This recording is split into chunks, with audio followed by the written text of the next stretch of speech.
Hi, this is Jeff with the Halcyon Masters and Impact Gaming.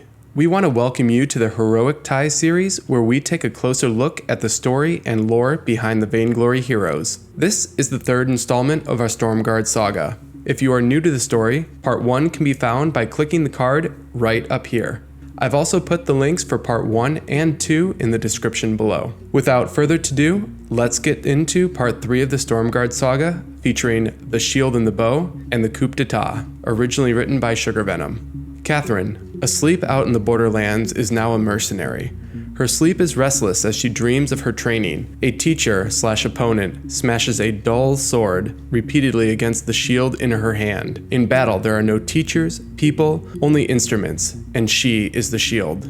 One more swing wakes Catherine from her dream. Next to her lays her lover, well now former lover, with a magical arrow stuck through his chest. Kestrel. Catherine gets out of bed, dresses, knowing Kestrel purposely kept her alive.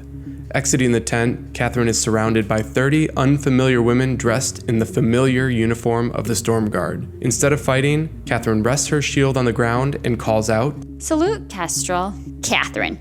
Kind of a demotion, isn't it? Settling other countries' border disputes. It pays well. Did you leave your sword in bed? Indeed. You rendered it quite useless. Rumor is, you gave up your blade in guilt. You will soon find that I don't need it. Understandable. Weapons, armies, even whole institutions outstay their welcomes. It is not like you to be so chatty. Just catching up. Been a really long time. Kestrel raises her bow. Catherine raises her shield. An arrow flies and it slides right between two of the other Stormguard into the Storm Queen's Raven. With the Storm Queen's spy rendered useless, and by useless I mean dead, Kestrel announces to the group, "You all can do what you want. I'm not killing one of our own."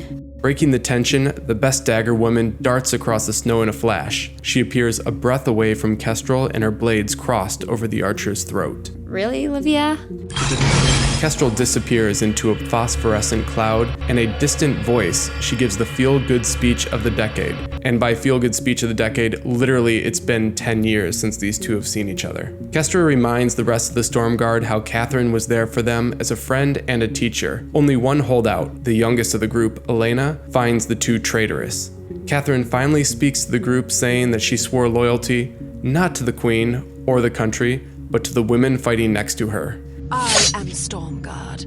She disobeyed so that one day they would have the choice for freedom. Kestrel, saving the most important piece of information for last, tells Catherine that Julia's family has been found near the Tanzean Gate. To redeem herself and clear her shame, they can support and protect Julia's family. Then we can waste no more time. Make your choice, ladies, and make it before the Queen's Ravens find you. And that is the Stormguard's coup d'etat. Thank you for watching this episode of Heroic Ties. And if you liked this video and have watched this long, take a little extra time and give it a thumbs up. And also be sure to press that subscribe button. Until next time, we'll see you on the Halcyon Fold.